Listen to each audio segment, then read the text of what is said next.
Assalamualaikum warahmatullahi wabarakatuh. Alhamdulillahirrabbilalamin wabihi nasta'in ala umurid dunia waddin.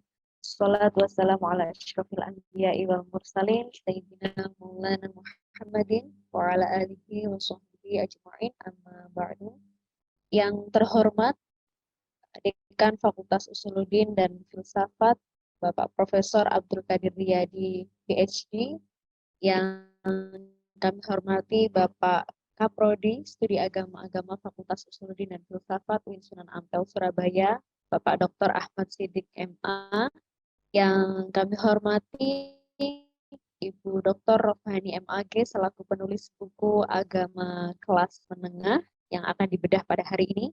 Yang kami hormati pula Bapak Wawan S. Fauzi selaku manajer penerbitan Intrans Publishing, dan yang terhormat Bapak Wasisto Raharjo Jati, peneliti Pusat Politik BRIN, dan yang terhormat Bapak Abdul Manan Sofyan selaku moderator acara bedah buku pada hari ini. Puji syukur marilah kita panjatkan kehadirat Allah Subhanahu wa taala, karena atas ridhonya pada pagi hari ini kita dapat melaksanakan acara bedah buku Agama Kelas Menengah, Mendayung Kesalehan dan Gaya Hidup karya Ibu Dr. Rohani MAG. Dan sholawat serta salam marilah senantiasa kita curahkan kepada junjungan kita Nabi Agung Muhammad SAW. Hadirin yang berbahagia, senang sekali pada hari ini kita dapat melangsungkan acara buku Agama Kelas Menengah, Mendayung Kesalehan dan Gaya Hidup, yang diangkat dari disertasi karya Ibu Dr. Rohani MAG, dosen Pascasarjana UIN Sunan Ampel Surabaya, yang akan dibedah oleh peneliti Pusat Politik BRIN, Bapak Wasisto Raharjo Jati. Namun sebelum memulai acara pada pagi hari ini, marilah kita buka dengan bacaan Al-Fatihah bersama-sama agar kegiatan hari ini dapat berjalan dengan lancar. Ridhoillah wa syafaati Rasulillah. Al-Fatihah.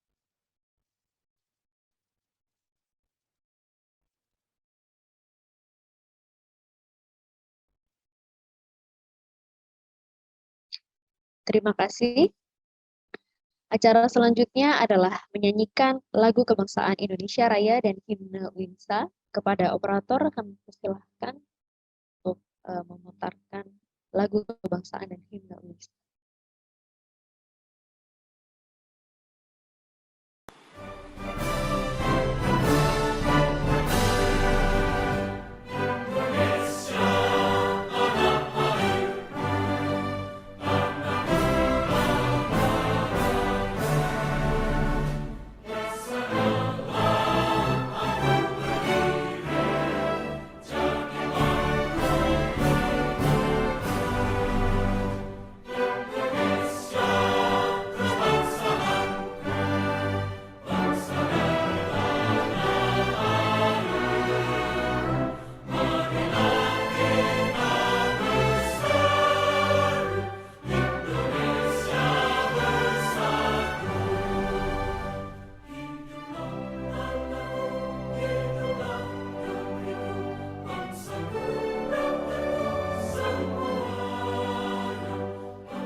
Terima kasih.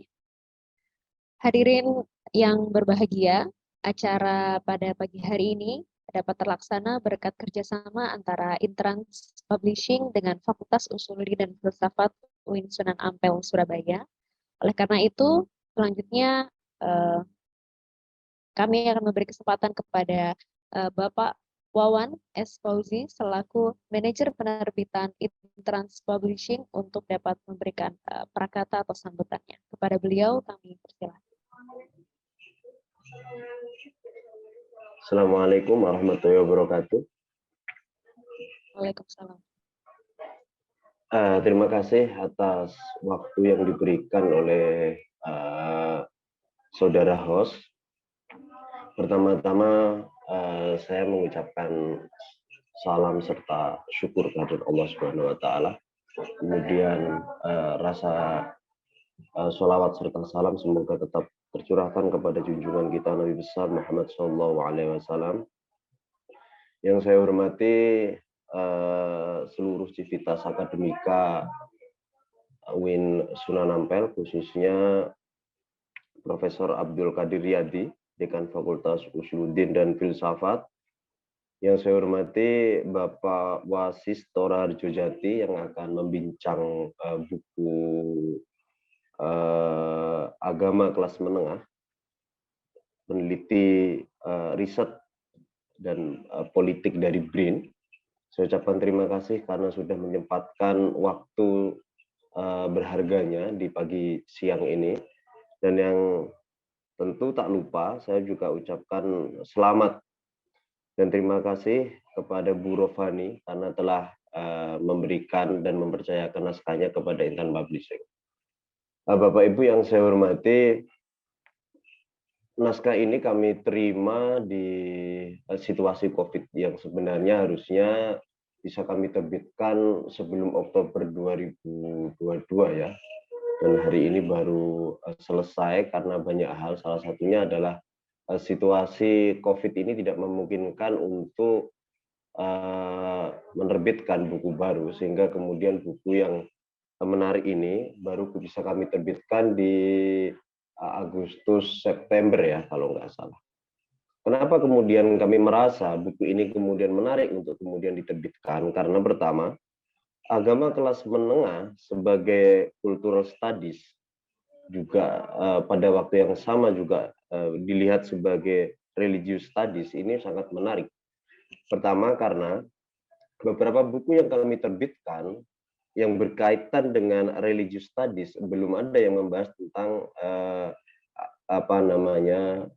bagaimana cara beragama, kemudian dari masyarakat kita yang kelas menengah yang cenderung adalah mayoritas dari penduduk saat ini ya, adalah paling banyak ya yang kemudian menjadi gaya hidup dari masyarakat kita.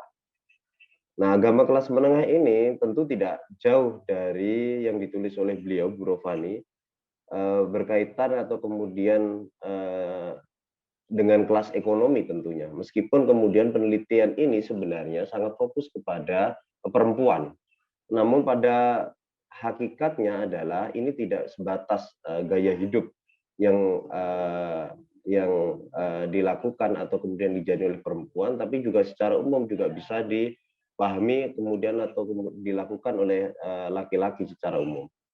Nah, Bapak Ibu yang saya hormati, karena buku ini kemudian menjadi alternatif bagi bacaan-bacaan yang sudah ada, termasuk adalah buku yang sudah kami terbitkan, sehingga saat kami ketemu dengan Bu Rofani, kemudian Bu Rofani memberikan disertasinya, program doktornya kalau nggak salah beliau dari Sunan Ampel ya Bu ya, Bu Rofani ya, saya lupa juga itu. S3-nya kalau nggak salah di Sunan Ampel juga. Diselesaikan meskipun kemudian beliau pernah cerita kalau penelitiannya sebenarnya dilakukan bahkan sebelum beliau sekolah doktoral, sehingga kemudian ada 3 atau 4 tahun begitu penelitiannya, sehingga saya pikir buku ini menjadi sangat kuat secara sumber dan kemudian ilmiahnya menjadi sangat kuat dan hasilnya jauh lebih bisa dipertanggungjawabkan secara moral kepada masyarakat. Saya ucapkan selamat kepada Bu Rofani atas diterbitkannya buku Agama Kelas Menengah. Tentu penerbit berharap buku ini tidak hanya kuat di pasaran tentunya, tapi juga mampu memberikan khasanah keilmuan kepada fakultas yang berkaitan, khususnya adalah usuluddin dan filsafat kalau di Sunan Ampel ya, atau kemudian para pengkaji teori maupun praktis di hal yang berkaitan dengan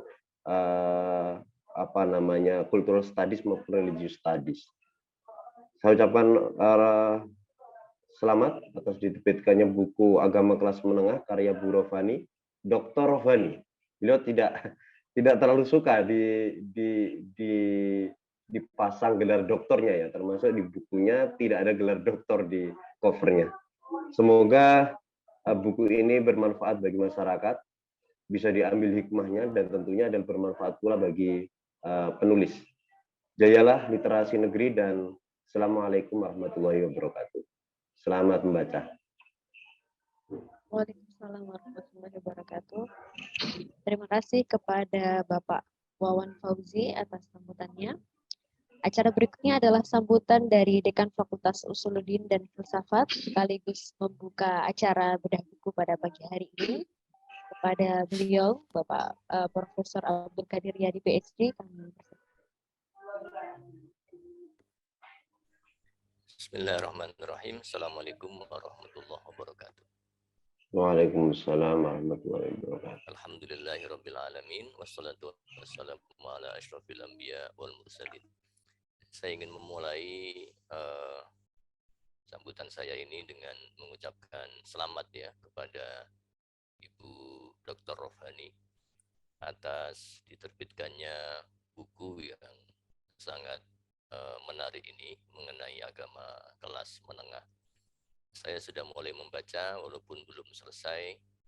Banyak sekali penggalan-penggalan informasi maupun narasi yang menstimulasi ya pemikiran saya mengenai fenomena budaya dan agama, terutama di kelas menengah di kalangan kaum wanita di kota Surabaya. Kajian semacam ini tentu sangat penting. Salah satunya adalah untuk membuka mata kita mengenai dinamika perubahan yang terjadi di tengah-tengah masyarakat kita. Saya kira sebagai sarjana, sebagai peneliti, kita berkewajiban ya untuk menjelaskan fenomena perubahan yang terus terjadi di tengah-tengah masyarakat kita, agar kita semakin tahu gejala-gejala apa yang sedang terjadi, faktor-faktor apa yang mendorong perubahan itu, motif apa yang menentukan atau yang mempengaruhi sekelompok manusia tertentu untuk bertindak dengan cara yang tertentu. Buku ini saya kira akan menarik perhatian banyak orang, setidaknya di kalangan akademisi, di kalangan pemerhati kajian budaya dan agama, mungkin juga kajian sosiologi dan antropologi. Saya kira buku ini bisa masuk ke banyak lini, tidak hanya di kalangan bidang ilmu tertentu, tapi juga di kalangan lain, mungkin juga di kalangan pondok pesantren, di kalangan ibu-ibu majelis taklim. Saya kira buku ini bisa membantu mereka untuk memahami fenomena-fenomena perubahan ya yang terus terjadi di tengah-tengah masyarakat kita.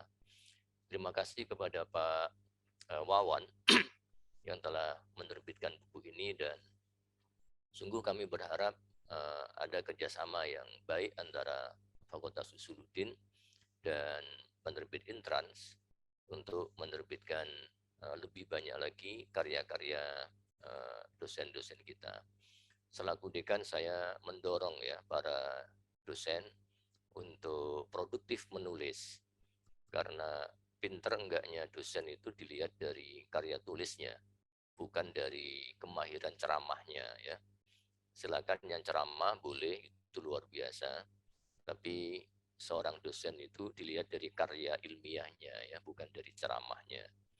Maka kita ingin merubah mindset ya. Banyak dosen yang bangga karena jadwal ceramahnya panjang. Tapi kalau dilihat karyanya nggak ada, itu tidak membanggakan.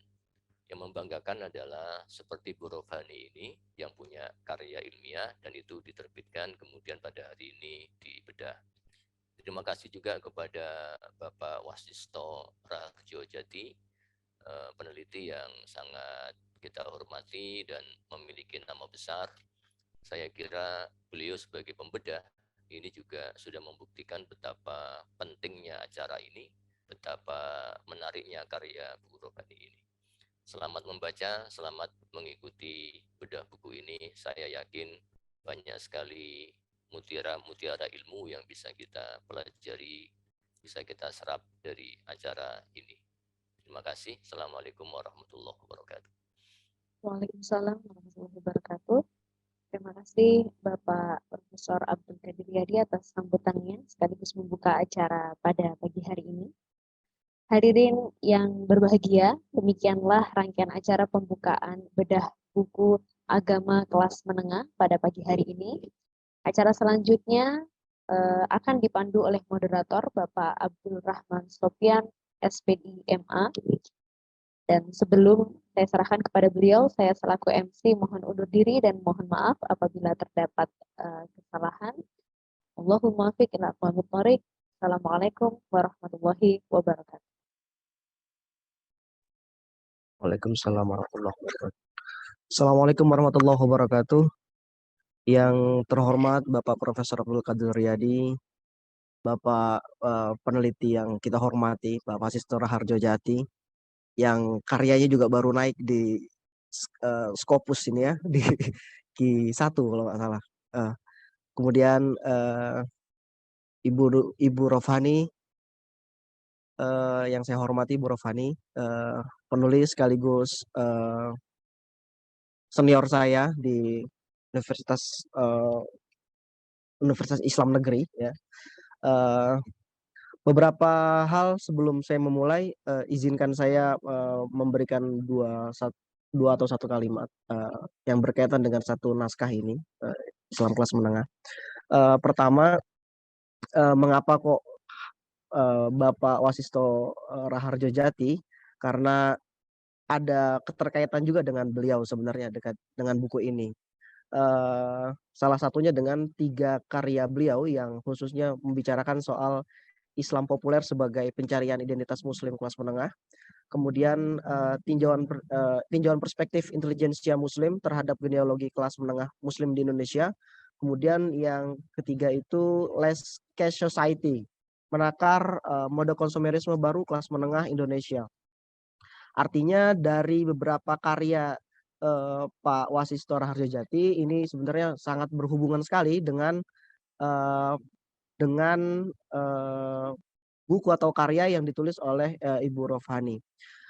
Sebelumnya pada proses kreatif untuk menerbitkan buku ini agak sedikit kesulitan ya. Pertama, gaya tulis dari buku Ibu Rofani sendiri ini cenderung fenomenologis, agak sedikit banyak bertutur tentang cerita begitu, menceritakan soal fenomena kelas menengah di perkotaan, khususnya di Surabaya. Tapi at least ini akan menjadi satu hal yang menarik ketika kita bisa melihat dari beberapa aspek. Yang pertama soal fakta literatur tentang kelas menengah di Indonesia. Yang kedua soal fakta sosial dari kelas menengah Muslim di Indonesia, khususnya di perkotaan.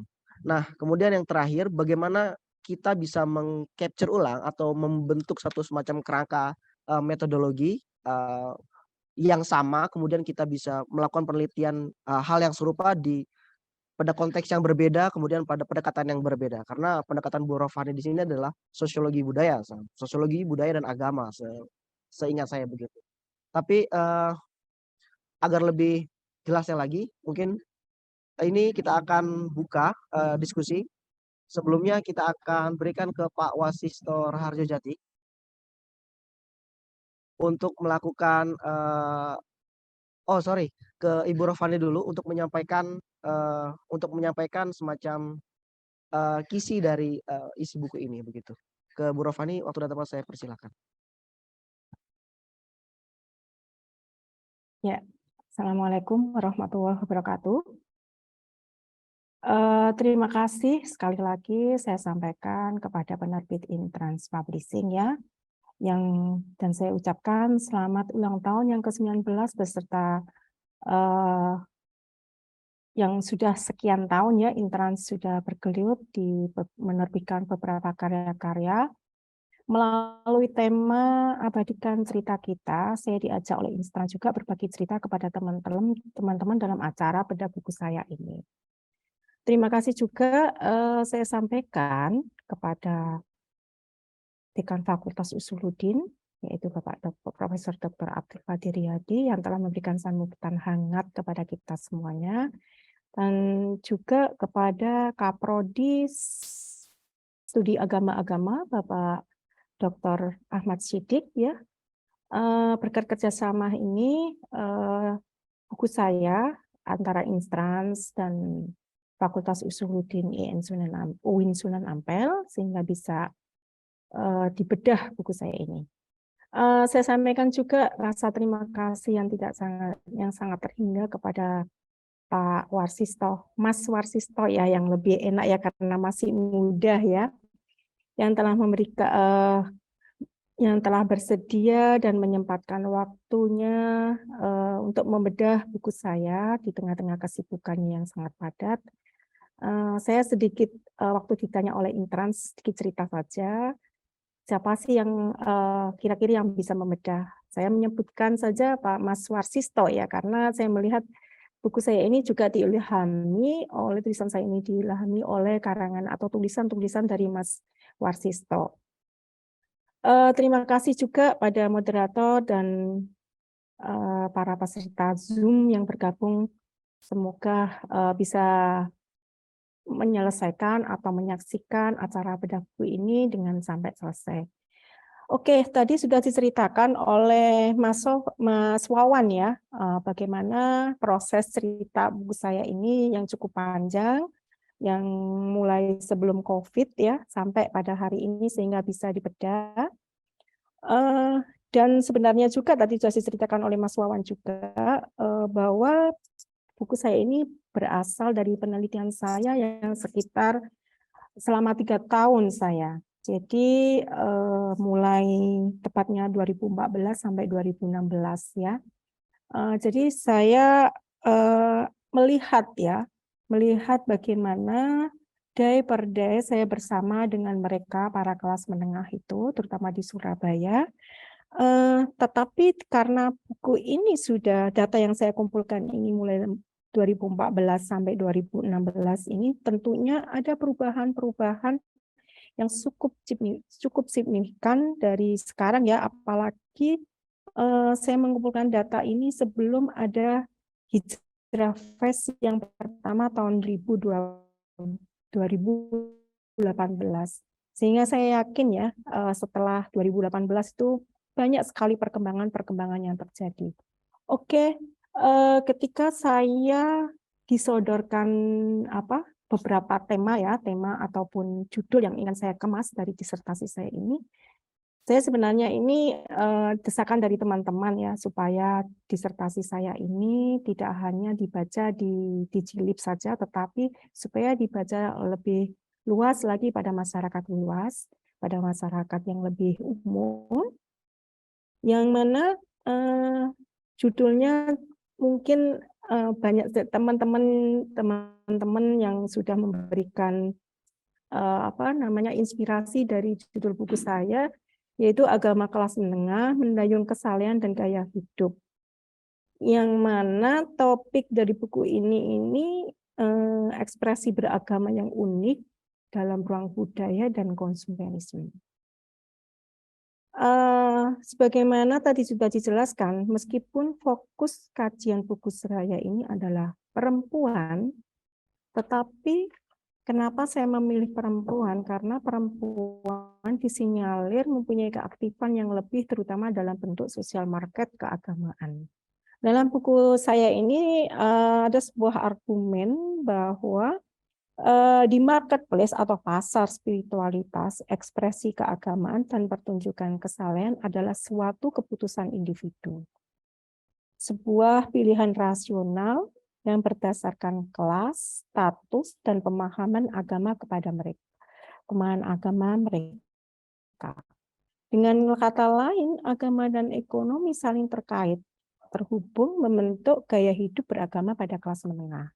Satu hal lagi, kenapa kelas menengah itu saya pilih ya, karena kelas ini adalah satu kelompok yang unik, ya, bisa ke kanan, ke kiri, ke atas, ke bawah. Jadi karena di tengah-tengah dia sangat fluid sekali. Kelompok ini juga saya anggap ataupun dianggap sebagai suatu jembatan penghubung antara kelompok atas dan kelompok bawah. Sehingga ada suatu tarik menarik ibarat mendayung, terkadang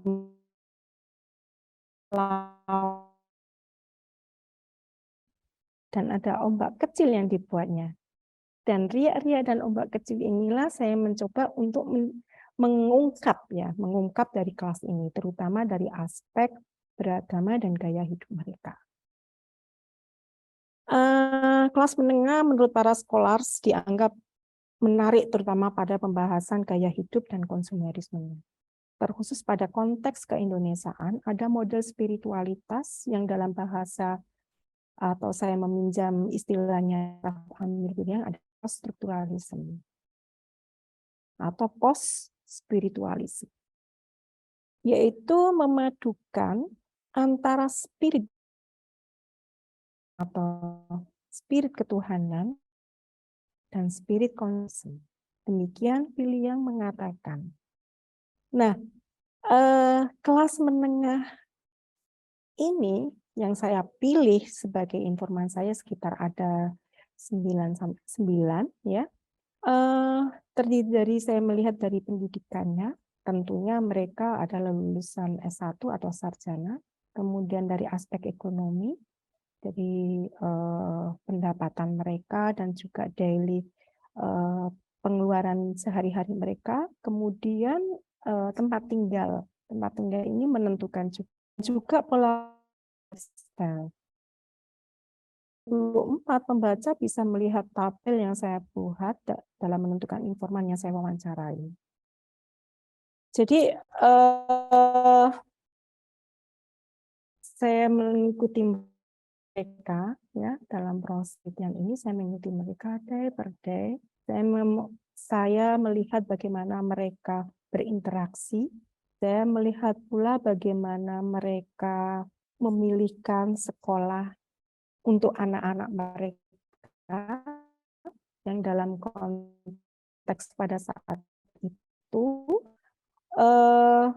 di Surabaya itu, kalau jelaskan di Surabaya pada saat itu ya, ada sekolah-sekolah favorit ya, ada sekolah-sekolah favorit mulai dari SD, SMP, SMA. Jadi dan sekolah favorit itu ada di perkotaan atau di daerah Surabaya Pusat, sehingga pilihan-pilihan ini, pilihan-pilihan informan yang saya pilih itu, saya mencoba memilahnya ya, memilah dan memilih mereka. Dengan melihat day per day mereka dan saya juga mengikuti sosial media mereka, terutama Facebook mereka ya, karena informan-informan saya ini pada saat itu usianya sekitar 40 sampai 45 tahun. Jadi perempuan yang sangat produktif, perempuan yang sudah bisa dikatakan secara ekonomi stabil ya. Sehingga saya juga sempat menemui mereka ya, mengikuti kegiatan-kegiatan mereka dari aspek sosial maupun aspek privasi mereka. Sehingga dari beberapa sekian lama saya di lapangan, saya menemukan ada dua hal yang cukup menarik. Yang pertama, bagaimana mereka mengurai ekspresi personal keagamaannya. Salah satunya saya melihat sekali bagaimana menceritakan bagaimana mukena dan ornamen rumah itu menjadi privasi agama. Kenapa saya ambil mukena? Karena pada saat itu kita melihat ya mukena itu pada saat ini ya, terutama pada saat itu awal-awal itu menjadi suatu barang privat Dan mereka para informan saya itu selalu menenteng mukena, dan mereka sangat-sangat selektif ya ketika menenteng mukena itu apa dan bagaimana, sampai pada berapa harganya.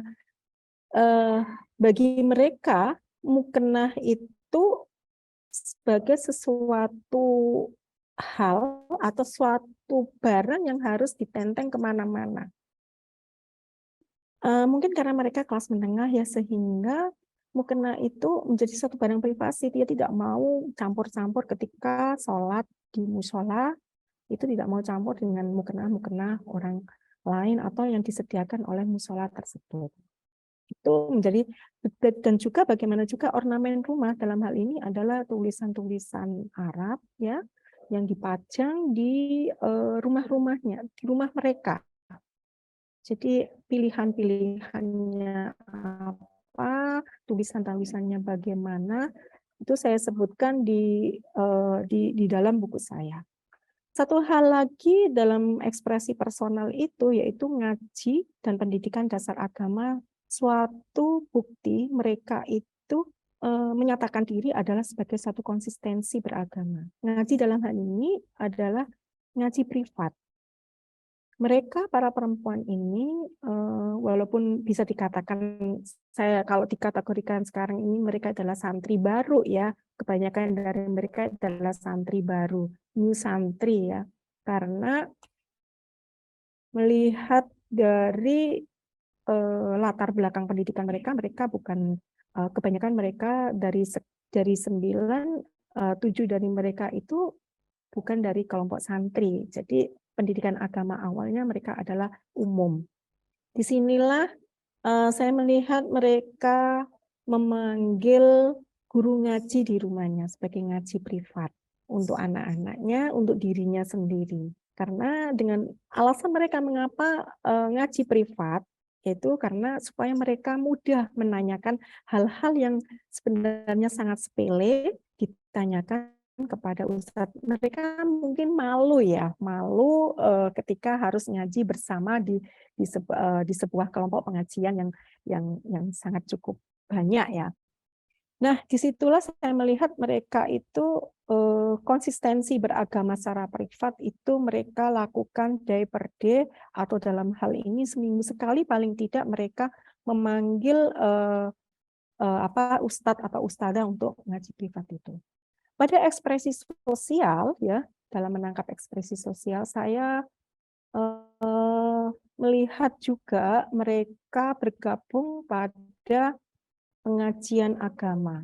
Pengajian agama dalam hal ini adalah masjid taklim. Macam-macam mereka bergabung. Terutama mereka bergabung di satu majelis pengajian yang di situ menurut mereka itu adalah sebuah makna kesalehan.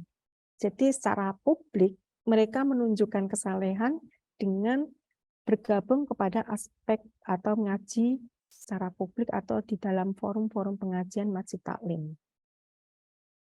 Pada ekspresi sosial lain, saya melihat karena beberapa dari informan saya ini adalah kelompok HMC atau Hijab Moms Community, sehingga dengan mudah sekali saya mengikuti mereka di beberapa acara mereka, mulai dari bakti sosial, ya, bakti sosial mereka, dan juga beberapa acara-acara yang dilakukan oleh Hijab Mom Community. Jadi salah satunya itu yang saya sebut dalam buku saya itu adalah Ina.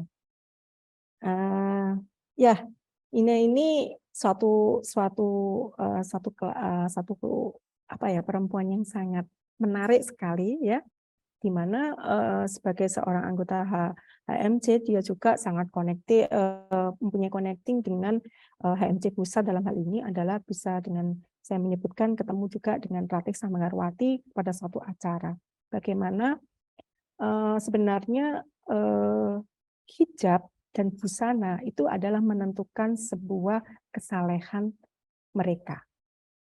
Nah, ekspresi beragama ini sebenarnya diikuti dengan pola shopping dan pilihan tempat bersantai atau spending time. Dalam hal ini, pilihan produk dan perawatan tubuh itu juga menjadi acuan mereka. Kalau Nelly mengatakan muslimah itu harus rapi, tidak boleh awut-awutan, apalagi sudah berjilbab. Itulah yang dikatakan Nelly yang barusan pada saat itu memakai jilbab. Jadi sebelumnya tidak berjilbab, lepas pakai, dan ketika saya wawancara dia sudah berkomitmen untuk berjilbab, sehingga dia mengatakan seperti itu. Oke, itulah dari ekspresi sosial mereka. Maka dalam hal ini, maka ada saya memberikan suatu asumsi bahwa representasi busana dan hijab itu menjadi penting bagi mereka untuk menampakkan kesalahan sosial mereka. Saya bilang kesalahan sosial ya. Bagaimana gaya penampilan dan tren mode yang mereka selalu mengikutinya, sebagaimana misalnya Sukma dalam buku saya itu menyebutkan lebih mengedepankan nilai estetika dibanding dengan etis beragamanya. Jadi estetika itu menjadi etika berbusana itu menjadi sesuatu yang penting untuk mereka. Maka saya sehingga memberikan suatu asumsi bahwa bentuk kesalehan dan penegasan identitas itu menjadi sangat penting sekali. Hal ini berbeda dengan Trinil misalnya, ataupun Lisa, yang sedikit berbeda ya dengan mereka, walaupun mereka itu adalah kelompok dari HMC ya, tetapi kedua orang ini lebih mengedepankan, misalnya dalam berhijab itu dengan jilbab panjangnya ya. Jadi bagaimana saya harus menunjukkan bahwa berjilbab itu tetap tren gitu loh, di jilbab panjang pun juga tetap tren. Di sinilah kemudian bermacam-macam dari berbagai macam perempuan pada kelas menengah ini mempunyai pandangan beragama, bagaimana mereka mengekspresikan kesalehan mereka, bentuk-bentuknya bagaimana.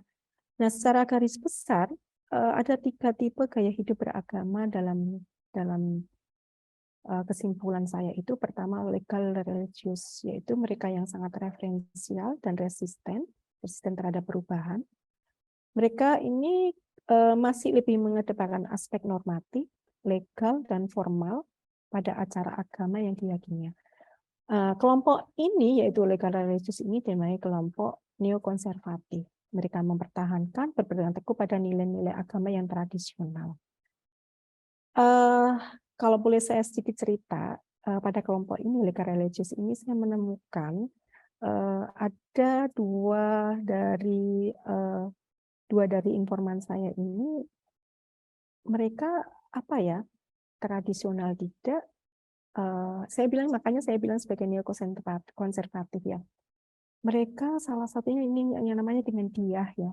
Diyah ini ngaji salafi, ngaji kitab salafi ya, ngaji kitab salafi, tetapi dia tidak salafi sebagaimana yang mungkin sekarang berkembang ya. Ngajinya maksudnya kitab salafi ya, kitab tauhid itu. Tetapi di rumahnya bentuk dari ketaatan dia kepada kitab Wahabinya dari ini, di rumahnya tidak ada yang namanya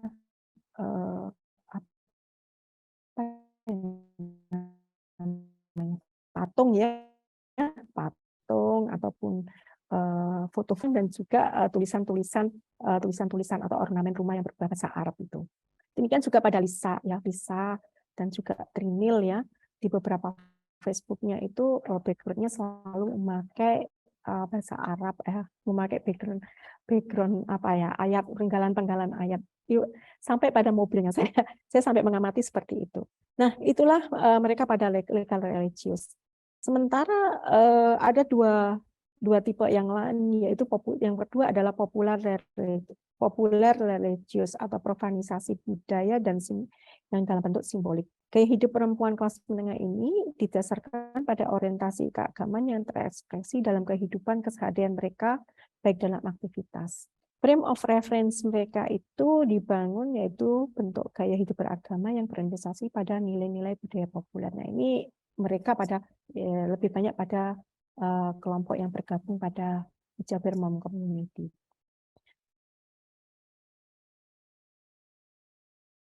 Hijabir Mom Community ada beberapa di tulisan saya yang lain.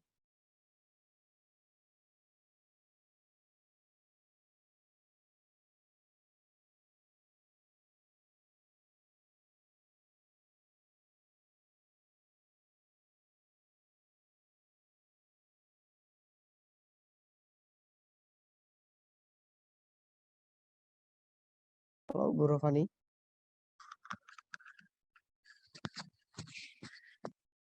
Ya. Mau dilanjut, Bu? Iya. Iya. Yang ketiga adalah personal religious. Mereka ini adalah kelompok yang mereduksi dan melakukan hibrid ya, hibrid dari yang gaya hidup yang bersifat normatif dan juga diadaptasikan dengan kepentingan, selera, dan wawasan subjektif personal. Nah, personal religious ini mereka tetap referensial ya, bagaimana hijab itu harus bagaimana, harus diselonjorkan ke depan, sesuai dengan referensi-referensi yang mereka baca. Tetapi nilai etika dan estetika selalu dikedepankan ya. Nah, yang jelas dalam personal religious ini, tujuan atau motif mereka itu adalah integrasi identitas, yaitu integrasi yang eksklusif dan sangat personal sekali. Tentunya ya, dalam 3 kategori yang saya temukan ini, teman-teman semuanya bisa membaca di bagian akhir. Yang jelas di dalam buku saya ini, saya mencoba menghadirkan hal yang berbeda, sedikit ingin mendayung bersama mereka ya, dan disinilah yang disebut dengan adanya suatu nilai normatif budaya dengan acuan Muslim identity. Yang jelas mereka tetap ingin melakukan atau menegaskan identitasnya bahwa I'm Muslim, I'm modern, dan saya sangat terbuka. Saya kira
Saya bisa lanjut, Bu ya? Baik, demikian paparan dari Bu Rofani terkait dengan kisi-kisi buku agama kelas menengah yang berangkat dari sebuah hasil penelitian dan telah mendalam.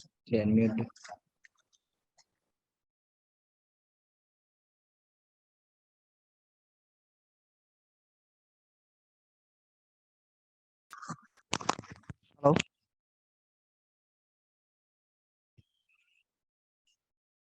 Oke, baik demikian paparan dari Ibu Rofani perihal kisi-kisi dari isi buku Islam Agama Kelas Menengah atau Agama Kelas Menengah terkait dengan fenomena Muslim perkotaan, Muslimah perkotaan di kota besar, khususnya di Surabaya. Ada beberapa hal yang sebelum masuk ke penjelasan dari Pak Wasistora Harjajati, saya ingin sampaikan bahwa dalam agenda ini akan ada door prize untuk peserta yang nanti khususnya para penanya atau penanggap begitu. Kemudian juga akan ada sertifikat bagi peserta Zoom di akhir acara ini. Baik, untuk melengkapi acara ini kita bisa serahkan waktu dan ruang ke Pak Wasistora Harjajati untuk menanggapi manuskrip dari Ibu Rofani. Terima kasih. Baik, sebelum saya mulai, ini koneksi dan suara saya jelas tidak ya, Bapak Ibu semua? Jelas. Jelas, baik. Ya, selamat siang. Assalamualaikum warahmatullahi wabarakatuh. Waalaikumsalam. Semoga kita dalam keadaan sehat selalu dan lancar urusannya. Amin. Yang pertama-tama saya mengucapkan banyak terima kasih ya kepada Pak Wawan dan juga Bu Khadijah yang telah mengundang saya sebagai pembedah dari karya Ibu Rofani ini yang menurut saya sangat menarik ya untuk dibaca lebih lanjut ya, dan menggugah minat kajian riset seterusnya. Salam hormat pula untuk para kolega di Fakultas Usuluddin UIN Sunan Ampel Surabaya, khususnya Prof. Abdul Qadir, Kepala Prodi, dan para kolega Sivitas Akademia yang hadir di sini. Dan terkhusus saya mengucapkan selamat pada Ibu Rofani atas karya yang dihasilkan dari disertasinya. Ini saya menikmati betul membacanya. Jadi saya 2 malam saya menghabiskan buku ini. Jadi saya ada coret-coretan juga di sini sebenarnya. Dan ini yang menurut saya meneruskan kajian-kajian dari kelas menengah sebelumnya yang telah dilakukan sejak tahun 80-an. Dan ini yang menurut saya akan terus berkembang dengan hadirnya dengan hadirnya buku karya Ibu Rofani ini. Mungkin di sini saya tidak berposisi sebagai pembedah ya, tapi lebih sebagai reviewer ya. Karena saya juga telah menyiapkan slide yang untuk memandu saya untuk membedah atau mengelaborasi lebih lanjut substansi dari buku karya Ibu Rofani ini. Mungkin saya bisa share screen ya, Mas Sofyan ya sekali. Monggo, Pak. Siap, sebentar.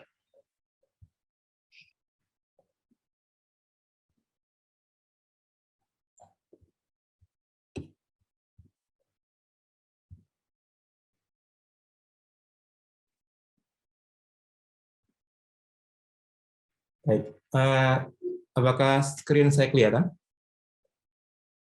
Jelas. Baik, ya. Baik, mungkin langsung saja mulai ya. Jadi ketika saya membaca buku ini, memang kita harus kembali flashback dari kajian literatur tentang kelas menengah Muslim yang telah ada sebelumnya dan nanti akan diperbincangkan lebih lanjut. Jadi kalau kita membaca literatur klasik, memang yang pertama dan paling utama dirujuk itu memang karyanya Prof.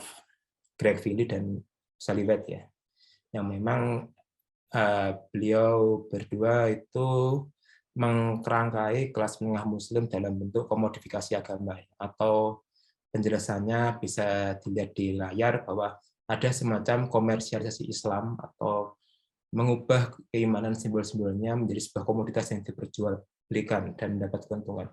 Jadi gampangnya kalau kita lihat di sini adalah misalnya booming produk syariah, preferensi makanan halal, minuman halal, dan misalnya lagi Zainatul Riba, itu salah satu bentuk dari komodifikasi agama. Bagaimana kemudian agama itu atau Islam sendiri menjadi semacam preferensi utama ya dalam menentukan pilihan terhadap komoditas yang itu kita konsumsi sebenarnya. Jadi memang ini lebih pada konsumerisme ekonomi dengan agama sebagai simbolnya sebenarnya. Yang kedua tentu adalah santriisasi ya, yang juga disinggung dalam buku ini. Namun saya elaborasi lebih lanjut dengan konteks kekinian ya, di mana kita melihat proses reislamisasi Islam ya yang dijalankan oleh proses edukasi. Jadi kalau yang kita lihat sekarang ini kan sebenarnya kelas menengah Muslim ini adalah Muslim tanpa tarekat. Jadi mereka yang itu belajar Islam dan itu tidak mengacu pada sanad manapun. Jadi mereka benar-benar mengalami reislamisasi baru yang sekarang ini yang kita lihat itu dijalankan melalui misalnya kajian, dakwah, atau yang kita kenal sebagai bentuk televangelisme ya, di mana siaran dakwah misalnya dari Mamah Dedeh misalnya, atau Ustadz Hanan Atagi, atau mungkin Khalid Basalamah, atau mungkin Gus Ulil Absar Abdallah melalui ngaji Ihya misalnya, itu adalah bentuk dari proses reislamisasi ya, di mana kita membaca lagi, mengelaborasi keislaman kita dengan melihat atau mendengarkan dakwah-dakwah dari para pendakwah tersebut. Jadi santriisasi ini juga penting untuk kita lihat bagaimana kebutuhan akan nilai, norma, prinsip Islam itu kemudian terus berkembang. Yang kedua yang kita lihat pula adalah sekarang juga lagi ngetren, atau mungkin sudah ngetren sebelumnya, booming sekolah Islam. Jadi sekolah Islam terpadu, atau mungkin berbasis madrasah atau Islamic boarding school, itu juga tidak bisa kita elakkan sebagai bentuk dari ekspresi kelas menengah Muslim sekarang ini, Bapak Ibu semua atau kolega semua. Jadi memang dua hal ini yang bisa kita lihat atau kita harus tanamkan dalam benak kita, bahwa inilah dua aliran utama dalam kita melihat kelas menengah Muslim yang dielaborasi dalam buku Agama Kelas Menengah dari Ibu Rofani. Dan saya menangkap ketika saya membaca buku ini dan saya elaborasi lebih lanjut, memang buku ini menawarkan gap, menawarkan suatu celah riset yang itu tidak dilihat dari penelitian sebelumnya. Kalau yang kita lihat di penelitian sebelumnya ya, misalnya karya Ariel Herianto atau Greg Philly, Saliwet yang tadi saya telah sebut, kemudian Pedi Hadis yang sekarang lebih menonjolkan populisme Islam. Memang mereka melihat kelas menengah Muslim dari satu perspektif saja, misalnya dari cultural studies, development studies, atau mungkin political studies. Jadi memang melihatnya secara tersegmentasi. Nah, kalau yang saya lihat di pembacaan saya dari kelas menengah yang diungkap dalam buku ini, itu menawarkan berbagai macam perspektif ya. Cultural studies ada, sosiologi ada, ekonomi ada, dan macam-macam. Jadi menawarkan suatu khazanah kekayaan ya dalam melihat kelas menengah Muslim, tidak hanya dilihat dari satu perspektif saja. Dan saya melihat ada dua hal penting yang bisa kita baca dari buku karya Ibu Rofani ini ya. Misalnya bahwa yang pertama jelas Islam itu tidak hanya sekedar sebagai sebuah agama ya, tidak sebagai sebuah keyakinan, tapi juga pandangan hidup. Yang tadi telah kita diskusikan di awal, bahwa preferensi halal dan syariah itu menjadi hal yang mutlak dan absolut, tidak bisa diganggu-gugat. Kalau kita melihat bagaimana sekarang ini preferensi, misalnya menabung sekarang lebih condong ke bank syariah, misalnya karena tidak ada riba misalnya, atau mungkin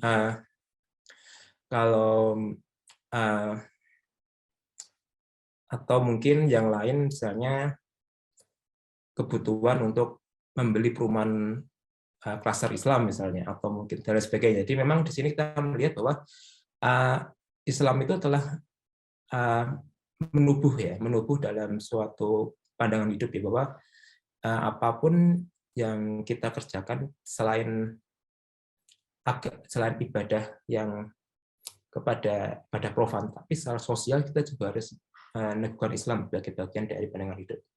Yang kedua tentu adalah tadi juga telah disinggung oleh Bu Rovania tentang styling atau gaya hidup ya.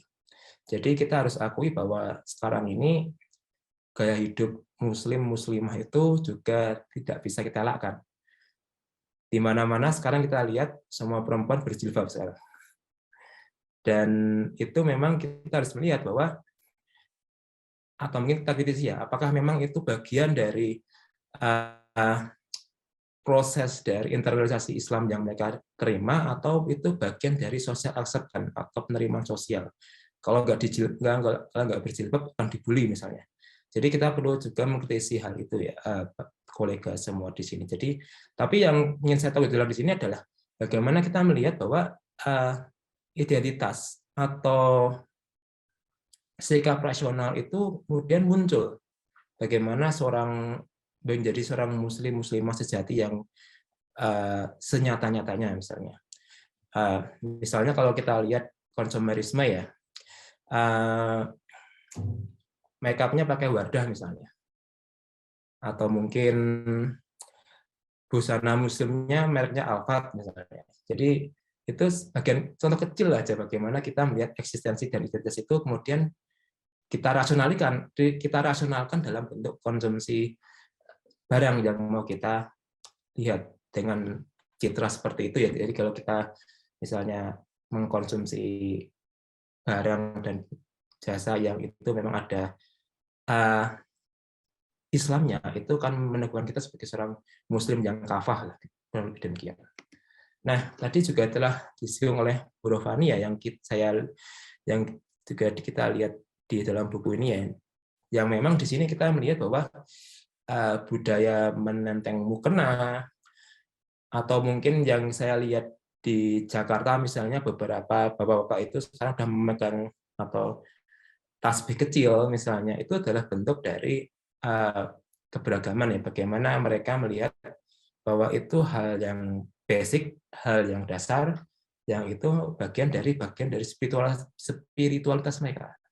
Jadi itu yang saya lihat ya, selain ini sekaligus nggak update dari buku ini ya, bahwa ya ada budaya menenteng mukena, tapi ada pula yang saya lihat di kota-kota besar lain budaya membawa tasbih kecil atau mungkin mengaji Al-Quran digital. Kalau di Jakarta yang saya lihat itu beberapa ada yang ketika sambil naik KRL misalnya, komuter lain, ada yang sambil ngaji di HP misalnya, Al-Quran digital dan sebagainya. Itu salah satu ekspresi aja yang saya lihat di kota-kota besar ya. Ini selain Surabaya tentunya. Yang kedua jelas tadi juga jelas singgung ya, ngaji privat atau kolektif, likok dan kajian. Nah ini yang menarik yang kita lihat. Kenapa Salafi yang menjadi preferensi sebenarnya? Ini yang menurut saya agak unik ya. Kenapa bukan tradisionalis atau mungkin aswaja ya yang menjadi preferensi, tapi Salafi di sini. Nah ini yang menurut saya ini preferensi seperti ini yang menurut saya belum dibahas secara lebih lanjut dalam buku kayak Bu Rovania. Mengapa Salafi yang dijadikan preferensi? Karena memang apakah itu memang terkait dengan preferensi ustadz-ustazah yang mereka maui atau seperti apa? Nah ini yang menurut saya penting ya, konteks ngaji privat atau kolektif di sini. Karena kalau kita lihat di kota-kota besar itu ngaji privat atau kolektif itu memang tersegmentasi berbasis mazhab ya. Ada yang ngaji berbasis Salafi, ada yang ngaji berbasis tradisionalis, ada yang ngaji berbasis modernis dan sebagainya. Jadi memang ngaji privat ini juga tersegmentasi berbasis preferensi ustadz-ustazah atau mazhab yang mereka inginkan. Karena kalau di Jogja misalnya, itu orang mau hijrah, orang mau mendalami Islam, itu lari ke Gus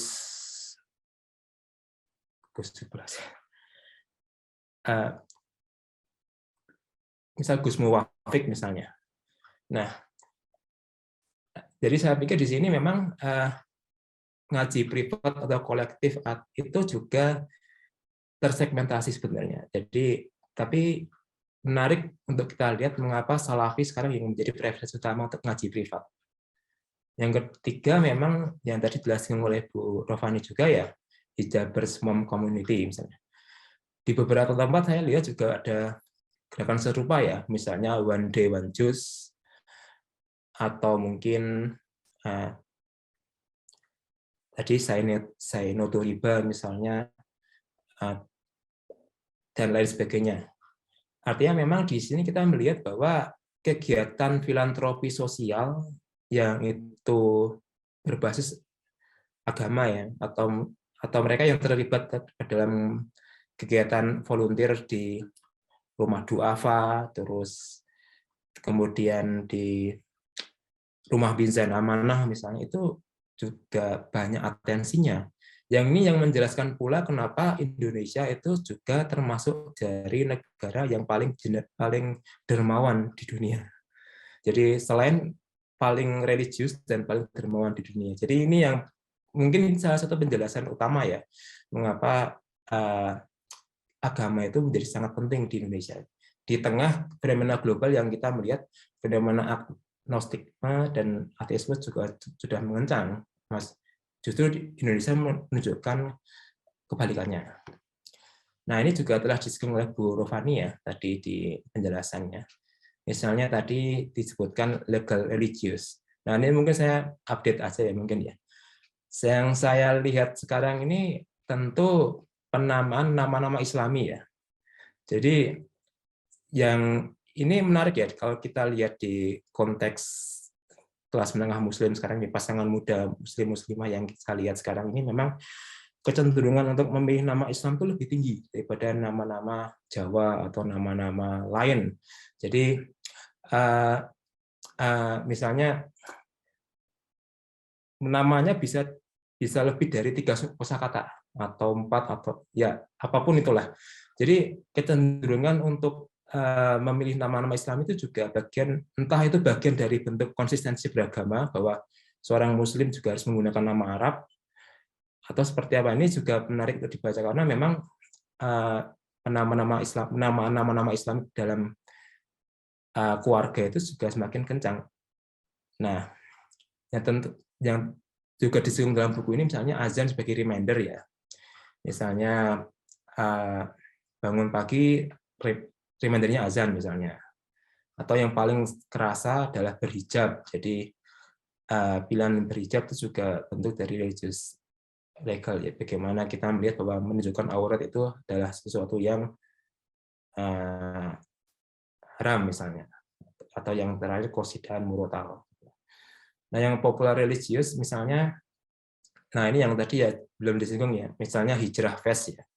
Jadi kita harus akui bahwa konteks hijrah fest ini cukup populer di kota-kota besar sekarang ini. Bagaimana kemudian para muslimah muda yang mereka ingin menunjukkan eksistensi beragamanya itu datang ke hijrah fest misalnya.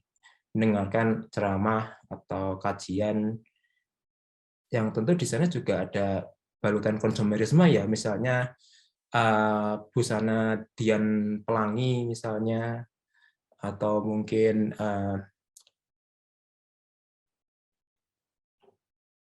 musik-musik nasyid misalnya.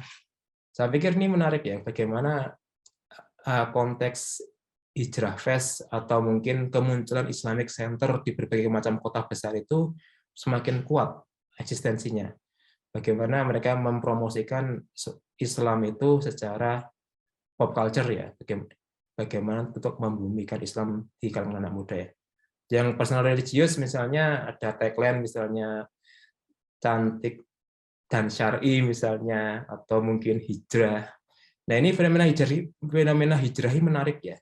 Karena yang kita lihat sekarang ini kan hijrah itu cenderung ada endorsement dari tokoh publik ya, misalnya para artis yang dulunya itu tidak berhijab sekarang berhijab, atau mungkin para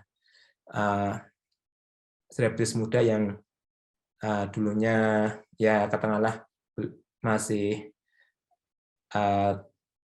terikat dengan kesenangan duniawi sekarang sudah berhijrah. Nah, ini saya lihat paling kerasa itu setelah fenomena 212 ya, aksi bela Islam, aksi bela ulama, di mana itu menjadi stimulus penting bagaimana hijrah itu semakin kuat di kota-kota besar ya, terutama Jakarta ya, di mana kita melihat bahwa endorsement itu akhirnya juga mengajak atau membawa efek bola salju pada muslim-muslimah lain yang ada di kota besar. Nah, ini yang menurut saya perlu kita lihat bagaimana titik tekan tahun 2017 itu juga memengaruhi bagaimana euforia kelas menengah muslim ini semakin kuat hingga sekarang ya. Baik itu dalam sosial, keagamaan, dan politik ya. Nah, ini saya juga update ya, kalau kita melihat bagaimana konsumerisme produk halal kita sebenarnya. Seperti yang teman-teman lihat di layar, itu makanan dan minuman itu masih tinggi konsumsi produk halalnya. Jadi ini yang menarik ya. Kenapa makanan minuman itu masih menjadi produk tertinggi? Fashion itu yang nomor 2, farmasi setelahnya, kosmetik setelahnya, sebagainya. Nah, ini menarik. Makanan dan minuman itu konsumsinya semakin tinggi. Asalkan ada cap halal dari MUI, itu kemudian akan menarik ya, meyakinkan pembeli, entah itu kelas menengah muslim atau non-muslim, untuk bisa mengkonsumsi itu. Dan saya pikir ini menunjukkan bahwa konsumerisme halal ya, atau konsumerisme makanan minuman itu, asalkan ada tagline MUI-nya itu cukup kuat di Indonesia ya.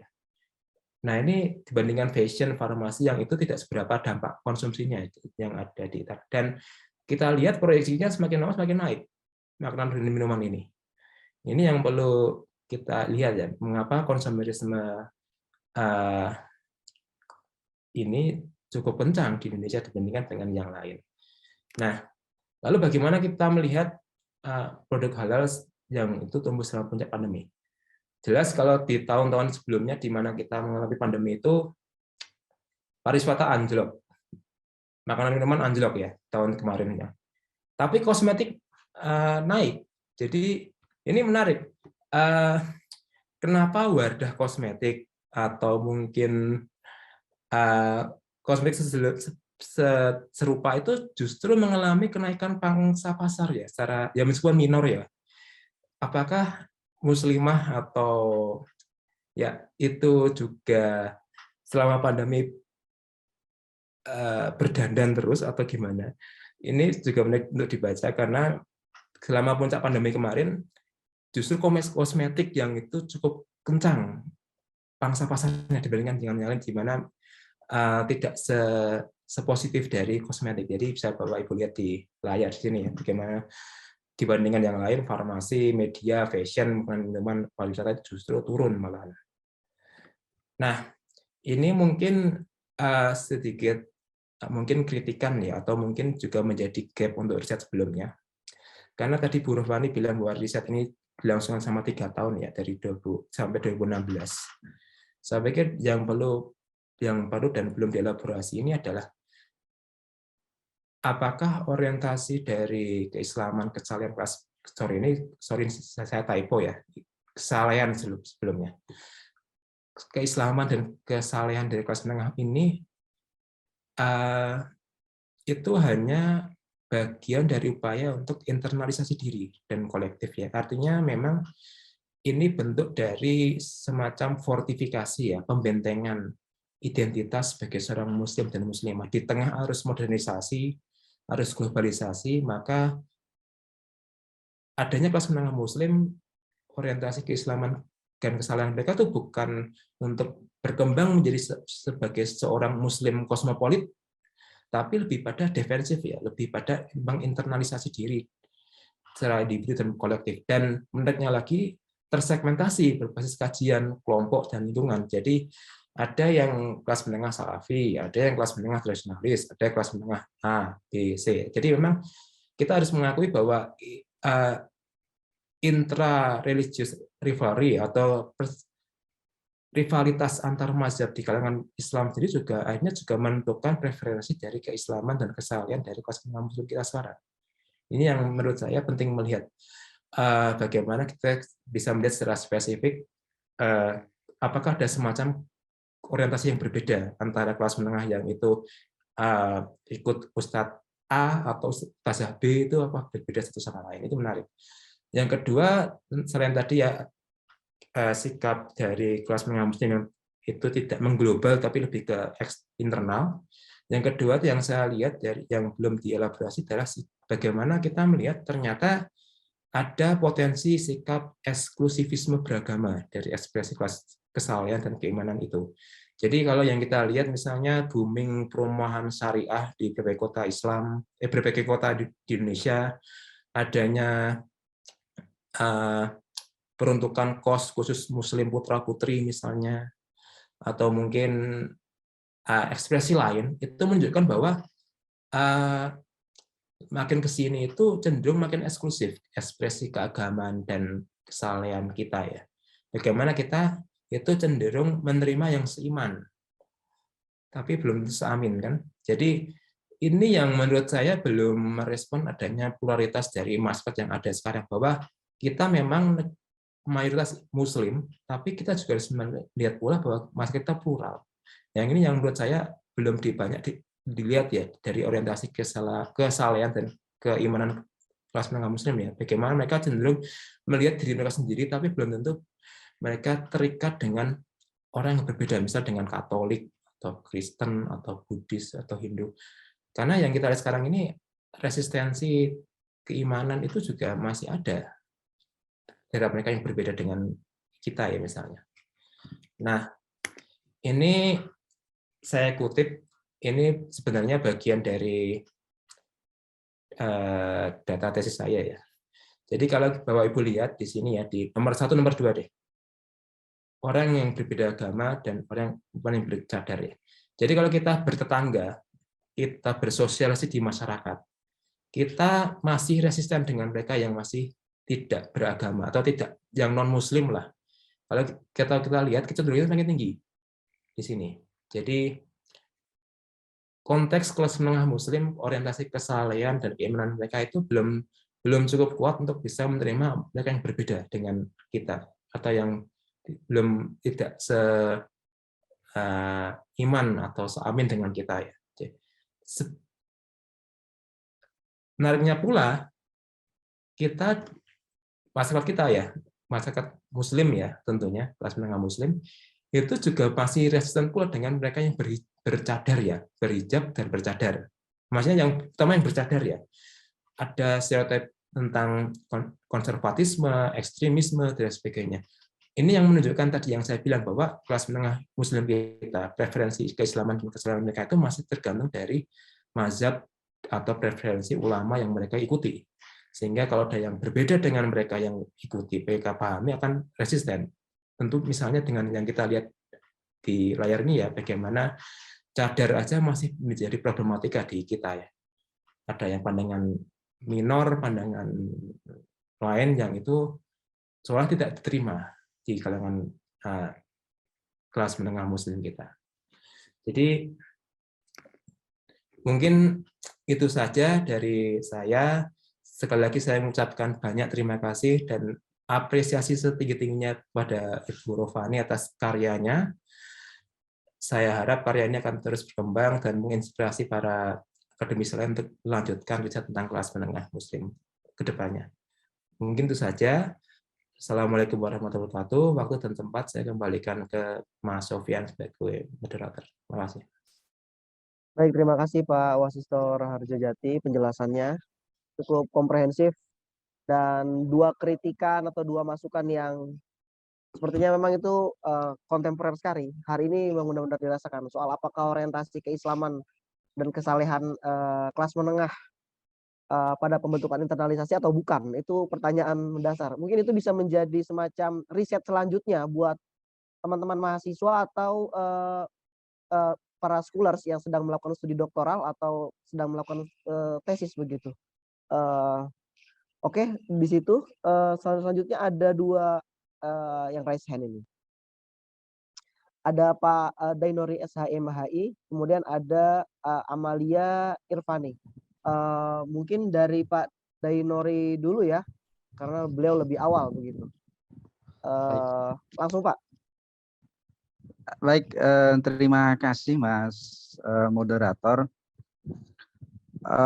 Pertama saya ingin mengucapkan selamat untuk Ibu Dr. Rofani MAG atas hadirnya buku agama kelas menengah yang luar biasa karena ditulis oleh penulis hebat dan berbakat saya kira.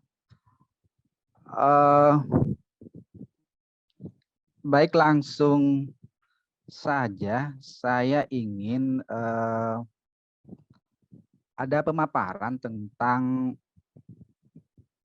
pilihan kerangka teoritik ya yang menjadi pisau analisis di dalam penelitian ini.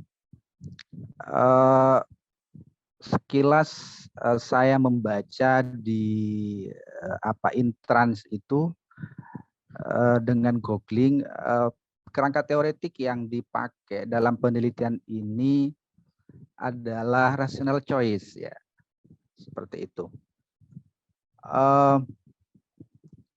Saya ingin ada semacam pemaparan di sini kenapa ini menjadi sebuah pilihan.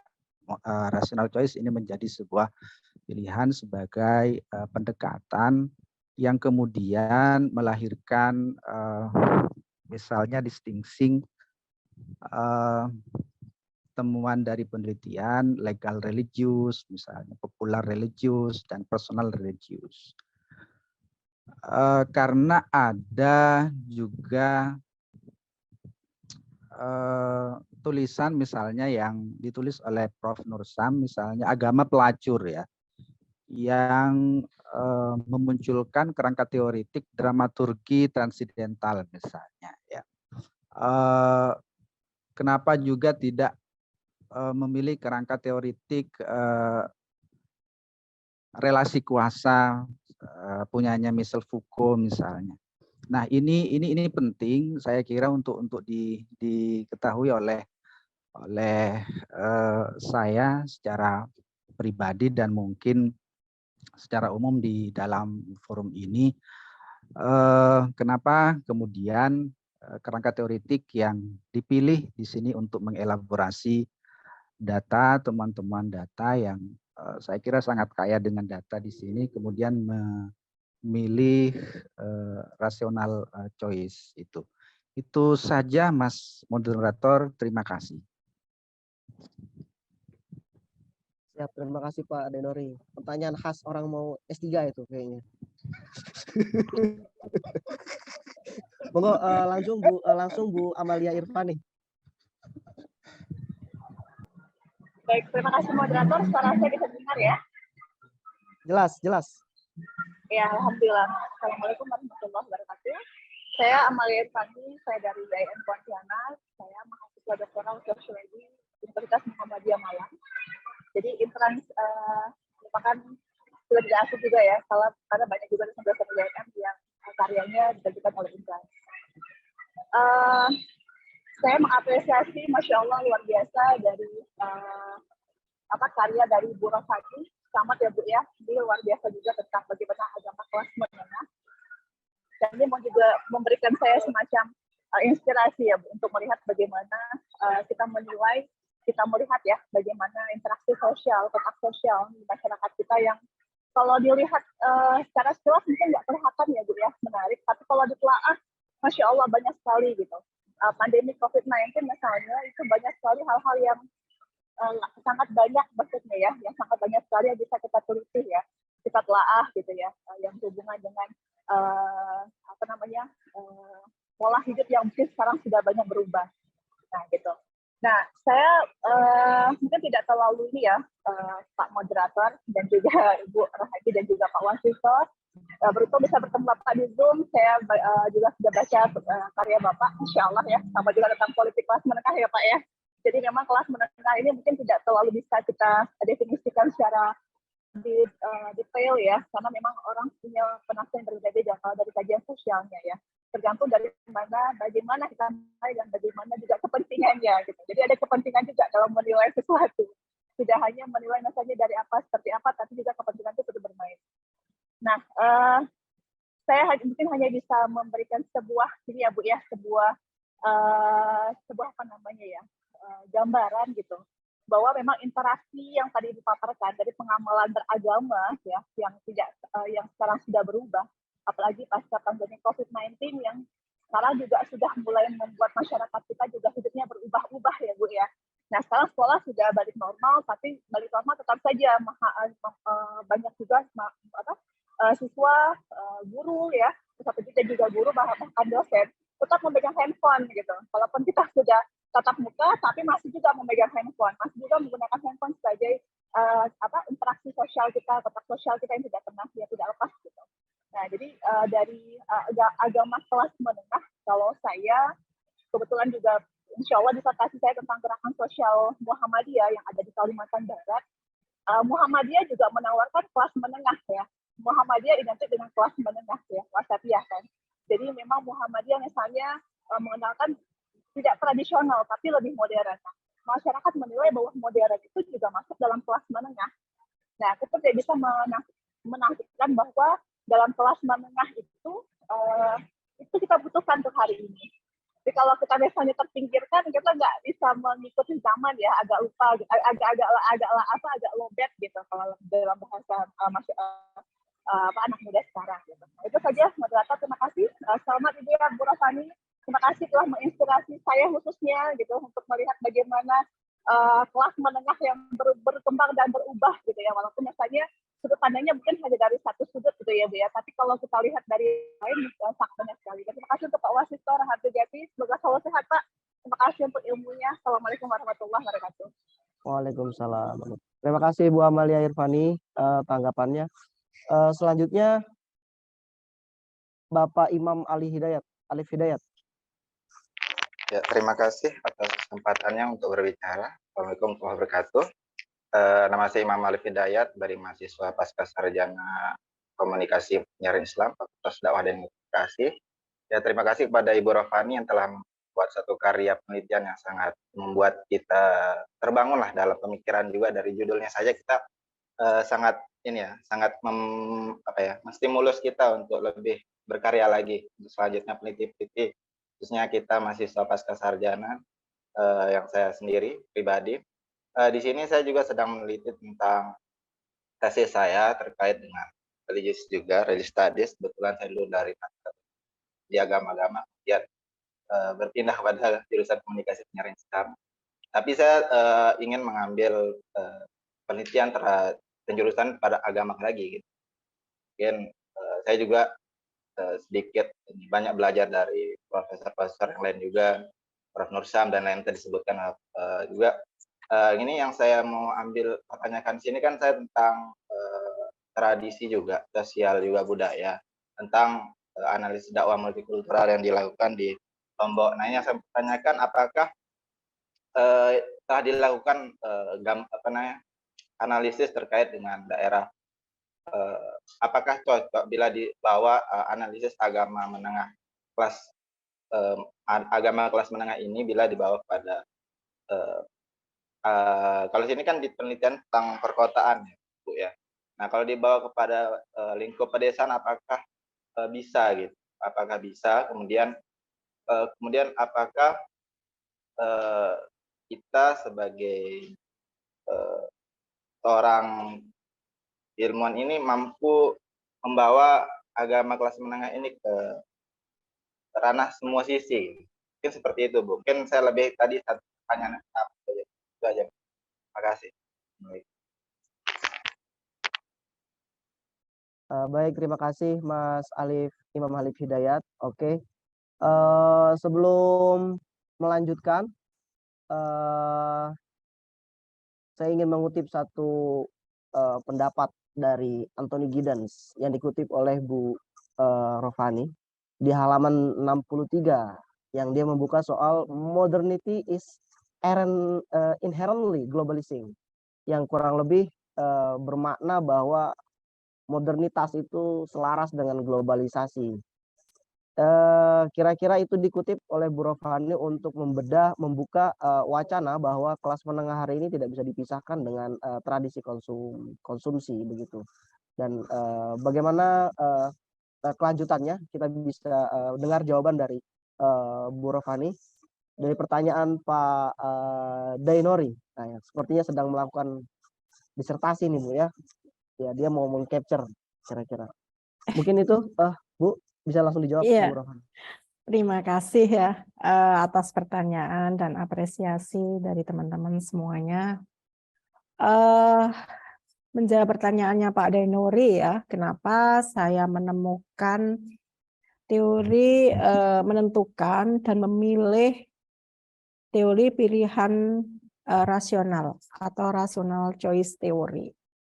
Hal ini berkaitan dengan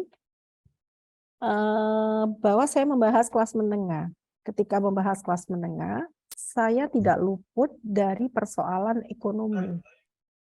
Berapa yang mereka, pendapatan mereka berapa, kemudian daily pengeluaran per day-nya dia berapa. Jadi, dan kemudian juga gaya hidup. Ketika kita berbicara gaya hidup, styling, maka yang berbicara itu adalah persoalan ekonomi dan juga persoalan pilihan, ya, pilihan. Sehingga memang teori RCT ini awalnya adalah game teori untuk sebenarnya untuk menganalisis persoalan-persoalan politik ya.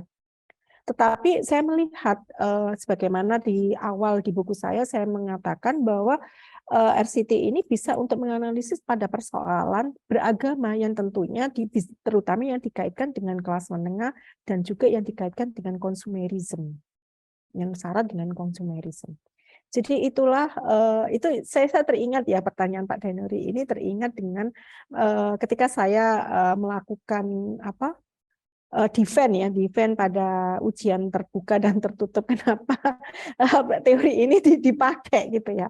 Tentunya karena ini sebuah pilihan yang mungkin pada saat itu menjadi perdebatan saya dengan para promotor, dua promotor saya, perdebatan sengit, tetapi kemudian saya mencoba menjelaskan dan memaparkan serta mendeskripsikan dengan berbagai macam referensi yang ada sehingga saya menemukan teori ini menjadi satu teori utama saya dalam penelitian saya ini.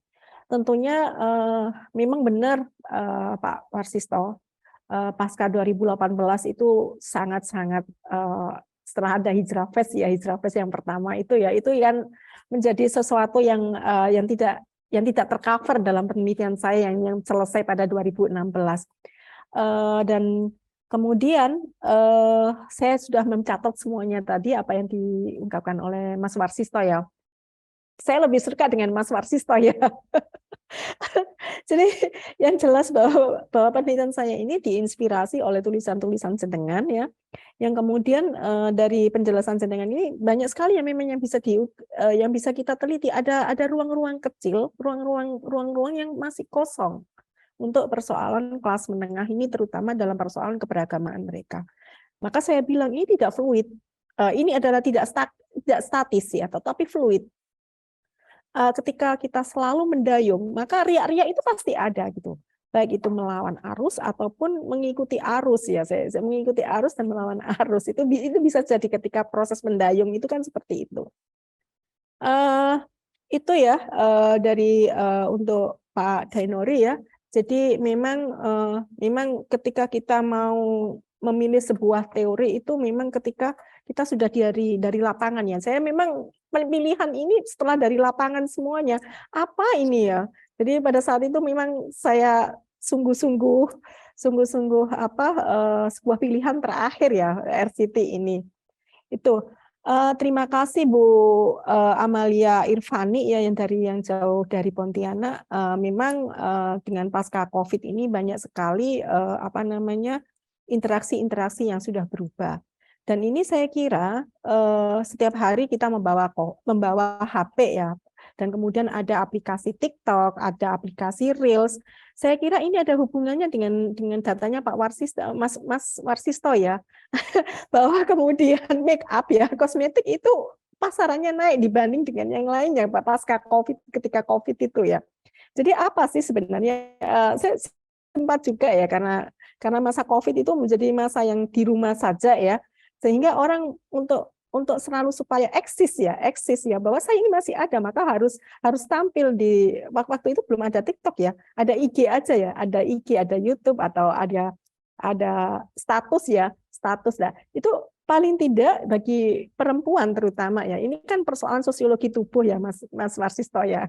Persoalan sosiologi tubuh. Jadi ini menarik sekali. Ini ada ruang lagi yang bisa kita bahas ya dengan kenapa kosmetik ketika COVID ini semakin tinggi ya. Perlu diingat bahwa memang Wardah ini ya, saya sedikit menanggapi juga sekalian. Wardah ini menjadi mengalami pemasaran yang cukup tinggi ya dibanding dengan kosmetik yang lain. Mungkin dengan namanya bisa jadi karena syar'i ya sudah Wardah ya. Tetapi pada saat itu ya, pada penelitian saya mungkin pilihannya bukan Wardah. Pada saat itu memang Wardah belum sebombing yang sekarang ya. Jadi saya melihat mereka itu dengan kosmetik body shop misalnya. Kalau boleh saya bilang merek ya. Karena referensi yang mereka baca itu sudah update sekali ataupun bisa dikatakan high. Mereka walaupun tidak ada merek halal, tetapi kalau sudah vegan berarti mesti halal begitu ya. Mungkin seperti itu ya logika mereka seperti itu. Saya yakin seperti itu mereka itu. Itulah yang kemudian jadi pasca COVID ini tentunya banyak sekali hal-hal yang bisa kita bahas ya, terutama perkembangan setelah Hijrah Fest ya, Hijrah Fest yang pertama 2018. Yang kemudian lagi sebenarnya teori itu kan bisa dibawa kemana-mana ya untuk menanggapi Mas Alif Hidayat. Teori itu bisa kemana-mana, bisa pada di perkotaan, bisa di pedesaan. Jadi saya kira teori-teori yang saya pakai itu bisa kita bawa kemana-mana ya. Jadi sebenarnya kalau teori ini kan sudah menjadi sudah diuji dan tentunya ketika kita penelitian tentunya kita melihat datanya bagaimana baru kita bisa melakukan analisis sesuai dengan data yang kita temukan ya, dan itu tentunya teori itu bisa saya juga menemukan misalnya teori santri ya, teori santri. Goetz membagi masyarakat Jawa itu ada 3, santri, priayi, dan abangan. Itu kan Goetz juga di pedesaan kan penelitiannya. Tetapi sebenarnya pada konteks sekarang itu bisa juga kita bawa ke area perkotaan dan juga sebaliknya. Saya kira itu ya. Dan memang menarik sekali yang dibilang oleh Mas Warsisto ya. Jadi saya belum menggali yang lebih dalam itu ya. Jadi mudah-mudahan setelah ini ya ada penelitian yang lebih lanjut. Terima kasih Mas Warsisto. Anak muda yang sangat handal sekali ya. Baik, terima kasih jawabannya Bu Rafani. Mungkin Pak Warsisto mau menambahkan soal pisau analisis dari kerangka teori yang digunakan oleh Bu Rafani. Baik, terima kasih Mas Sofyan dan terima kasih Ibu atas apresiasinya. Saya cuma sekedar pembelajar aja, Bu. Masih banyak luputnya. Kalau pisau analisis memang yang saya baca dari buku ini, yang ketika saya bolak-balik halaman itu memang mendasarkan dalam perilaku rasional ya, rational choice ya. Bagaimana memang beragama di konteks sekarang itu adalah sesuatu yang rasional, baik itu secara sosial, secara agama, maupun secara individu. Karena harus kita akui bahwa yang tadi saya singgung di awal ya, bahwa sekarang ini misalnya berjilbab itu bagi perempuan sudah sudah menjadi semacam norma sosial dan itu rasional, diterima semua kalangan. Dan itu yang menyebabkan kenapa sekarang ini misalnya kalau tidak berhijab itu akan mendapatkan stigma yang demikian misalnya. Nah, saya pikir di sini yang belum dielaborasi dalam riset ini adalah pilihan rasionalnya itu belum menyasar ke kelompok laki-laki sebenarnya. Karena yang saya lihat itu lebih pada perempuan ya, misalnya tadi ya berhijab sebagai bentuk dari bentuk penerimaan sosial di masyarakat. Terus membawa mukena, membawa kaligrafi untuk menunjukkan secara rasio bahwa dia adalah muslim sejati atau muslim sejati. Nah, kalau lagi seperti apa ini kan belum dibahas sama Bu Rofani. Apakah misalnya saya seorang muslim terus harus memelihara jenggot kan juga belum menjadi indikator utama misalnya. Atau mungkin kalau yang rasional dalam saya ya diri saya misalnya ya ke masjid pakai sarung cap gajah duduk misalnya. Itu mungkin rasional juga ya, karena semua pakai sarung cap seperti demikian. Ya mungkin itu saja sih Bu yang belum kita karena masih melihatnya sosok kelompok perempuan ya, bagaimana yang laki-laki itu yang belum, masih mungkin ada riset sebelum riset selanjutnya setelah itu.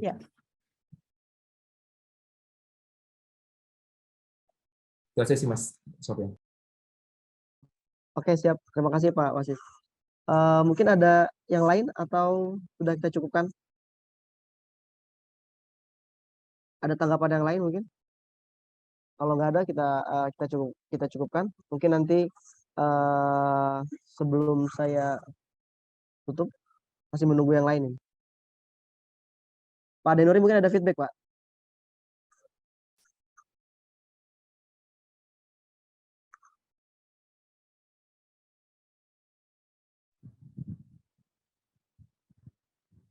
Cukup dari saya.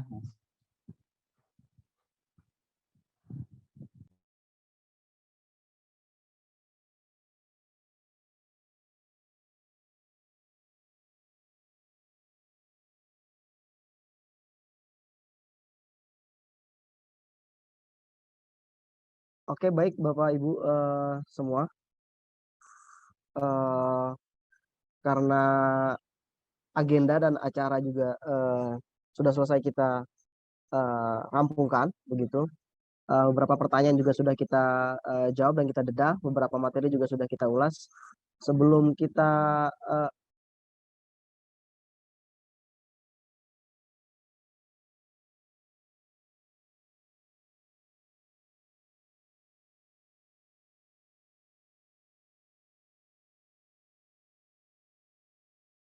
Oke, saya mohon maaf karena koneksi yang kurang bagus. Baik Bapak Ibu, terima kasih atas partisipasinya. Beberapa pertanyaan sudah kita jawab, sudah didedah juga. Beberapa kisi-kisi dari isi buku juga sudah dipaparkan oleh Bu Rofani. Kemudian argumentasi tanding juga sudah dipaparkan oleh Pak Wasisto Raharjo. Saya sekali lagi ingin mengingatkan pada peserta diskusi pada siang hari ini, ihwal ada beberapa door prize yang akan diberikan oleh pihak penerbit Intran kepada beberapa peserta. Kemudian bahwa acara ini diselenggarakan oleh Intran Publishing dalam rangka ulang tahun yang ke-19 dengan tema Abadikan Cerita Kita. Sebelum menutup diskusi ini, saya juga ingin mengundang kepada Bapak Ibu dosen atau para akademisi dan scholars lainnya untuk bisa mungkin bisa bergabung mempublikasikan karya-karya ilmiahnya di Intran Publishing, di penerbit Intran Publishing. Bisa dihubungi tim editornya kalau begitu ya. Oke, begitu aja. Saya Abdurrahman Sofyan dari Tower Visip UB memohon maaf kalau ada kekhilafan, salah kata atau dalam mendampingi diskusi pada siang hari ini. Pada Pak Wasisto saya ucapkan terima kasih, ke Bu Rofani saya ucapkan terima kasih, kepada Bapak para peserta juga saya ucapkan terima kasih atas partisipasinya. Oke, nanti untuk apa namanya sertifikat akan dibagikan di Google Form ya. Akhir kata, billahi taufiq wal hidayah. Wassalamualaikum warahmatullahi wabarakatuh. Waalaikumsalam Warahmatullahi wabarakatuh.